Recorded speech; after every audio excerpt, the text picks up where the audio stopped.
Holy, this novel was bonkers, and I loved every minute I read it.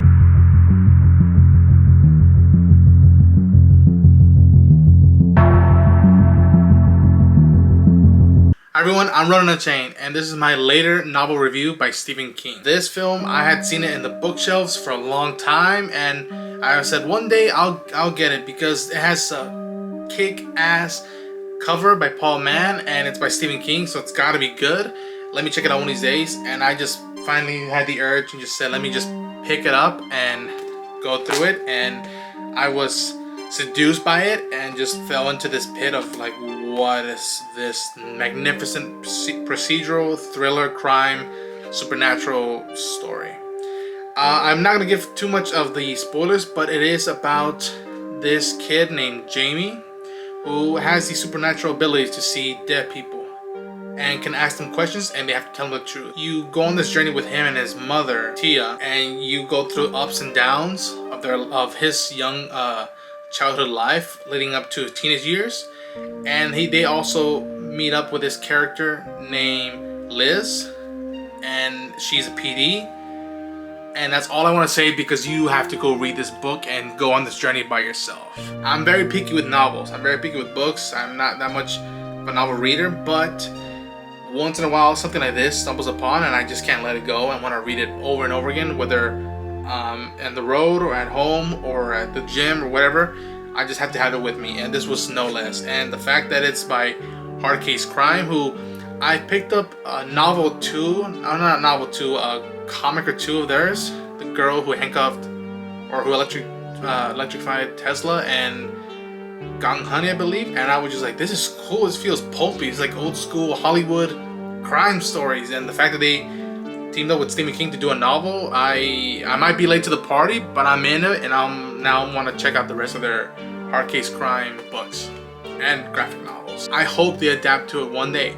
Last thing I heard is that Lucy Liu was connected to star in it in the adaptation, but it's still in development, I believe. If I had to compare it in terms of film, as a cinephile, it's The Sixth Sense, which they reference in the novel, meets Nicholas Winding reference Drive or Hell or High Water. It's noir crime, fantasy horror. It's literally, they always say it.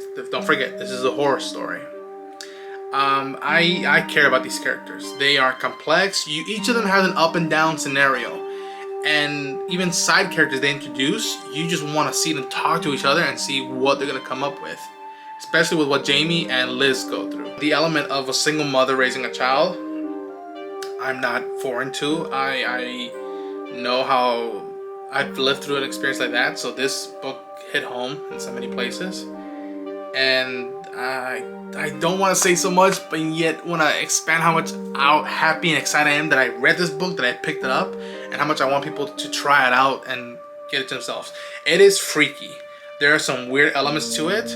Especially, don't even want to say that, but yes, to me the crime, horror, fantasy elements it was just like perfect mix. It was just like eating a good taco with great horchata. It's a weird mix, but I adore this novel. To me, this story is about you knowing what hand you've been dealt in this life. And how do you go about it? Do you let it consume you? Do you let it dictate where you will be in the future or in the present? Or do you do something about it? And in terms of adaptation, which I brought up a little bit before, I will be interesting to see who would adapt it one day. I believe Blumhouse is the one teaming up with Stephen King to do it as a miniseries. But to me, the people that come top of my head are people like Lynn Ramsey, who she directed this great film called You Were Never Really Here with Joaquin Phoenix, which I highly recommend. I think she would be great for this story. I think Nicholas Winding Refn would be great for this story. There's this writer-director named Taylor Sheridan who wrote Sicario, wrote and directed Wind River, wrote Hell or High Water, which I mentioned. He did the Yellowstone series. He did the prequel series 1883, which I'm watching. He is just a great writer, and with horror elements, I think he would be a great fit for this. I'd also throw in Ed Brubaker, who's also a writer for comic books, TV, and movies, I believe.